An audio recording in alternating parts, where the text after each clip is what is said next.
Hello আমার ভালোবাসার গুলো বন্ধুরা, কেমন আছো তোমরা? নিশ্চয়ই অনেক ভালো আছো। আর আমার ভিডিওগুলো দেখে দেখে খুব সুখ নিচ্ছে। আমি তোমাদের সুখ দিতেই তো তোমাদের জন্য নিয়মিত সব মজার মজার ভিডিও নিয়ে আসি। আজকে তোমাদের জন্য বৌদি আর কাকিমার ইচ্ছা পরিচিতির অংশ নিয়ে চলে এসেছি। তো চলো তোমাদের সুখে সাগরে নিয়ে যাই। তার আগে তোমরা আমার চ্যানেলটা সাবস্ক্রাইব করে দিও প্লিজ। অনেকের পিসি এসব ফালতু কথা গায়ে মাখে না, তার পার্সোনালিটি আলাদা।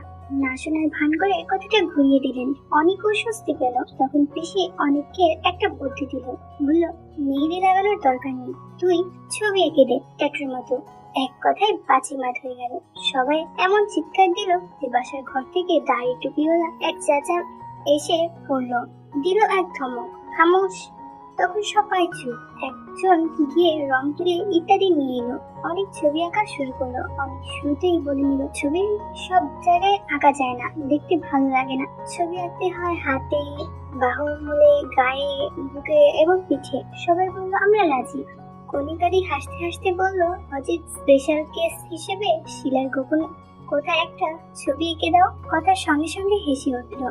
অনেক তাদের বলল, দেখো আমি প্রফেশনাল আর্টিস্ট না, আর তোমরা যদি ডিস্টার্ব করো তাহলে অনেক দেরি হবে, ছবিও ভালো হবে না। তোমরা এখানে গল্প করো, আমি পাশের ঘরে যাচ্ছি, একজন একজন করে এসো। অনেকের কথায় যুক্তি ছিল, তারা রাজি হলো। একই ঘরে ওই ঘরে এমনিতে ছবি আঁকা সম্ভব ছিল না। মুরব্বীরা আনাগোনা করছিল, মেহেদি লাগানোর সময় ছিল না, কিন্তু ডালা ওভাবে সব মেয়েদেরকে ছবি এঁকে দিলে মায়ের একটা মাটিতে পড়তো না। যাই হোক, অনেক পাশের ঘরে চলে গেল।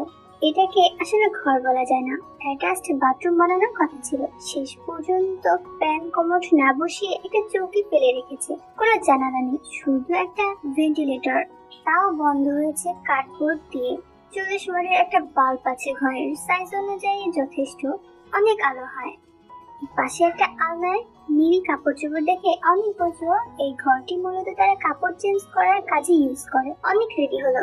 ওদিকে মেঘগুলো রীতিমতো ঝগড়া শুরু করে দিয়েছে, কে কার আগে আসবে তা নিয়ে। প্রথমে এলো শ্যামলা রঙের দীর্ঘাঙ্গী এক আপু। অনেকের কিছু বলতে হলো না, উনি এসেই দরজা বন্ধ করে দিলেন। কোথায় আঁকবো? হাতে আঁকো। অনেকটাকে বিছানায় শুতে বলো। অনেকের খুব একটা লাভ হলো না, উনি আসলেই কনজারভেটিভ, পুরোটাই ভালো মতো ঢেকে রেখেছে।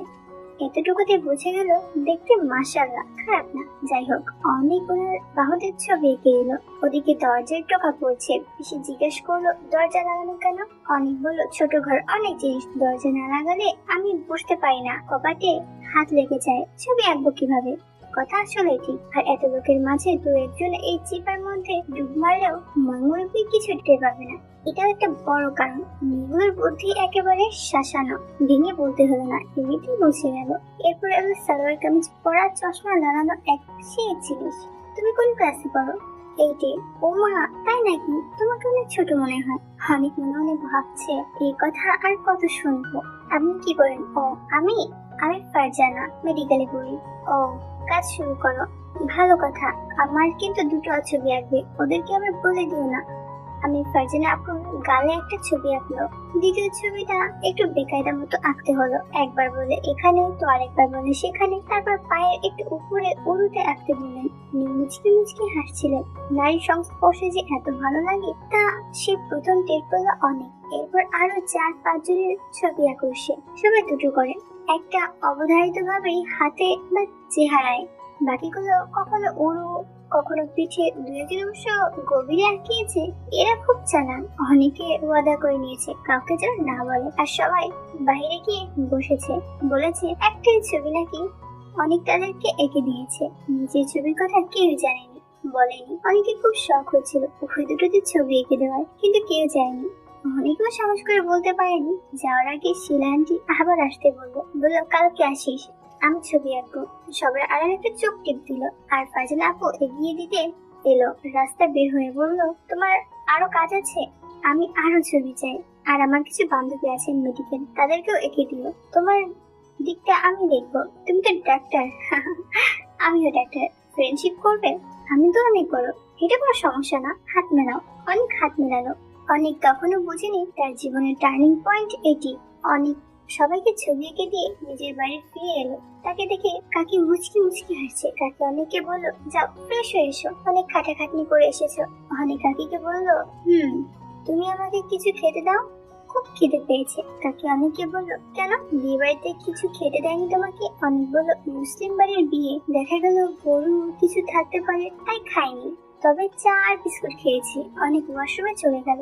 কাকিমা অনেকের জন্য টেবিলে ভাত বেড়ে রাখলো। অনেক ফ্রেশ হয়ে খেতে বসলো। কাকি অনেককে ডেকে বলল, খাবার শেষ করে আমার রুমে আসিস একটু। অনেক বলল, ঠিক আছে।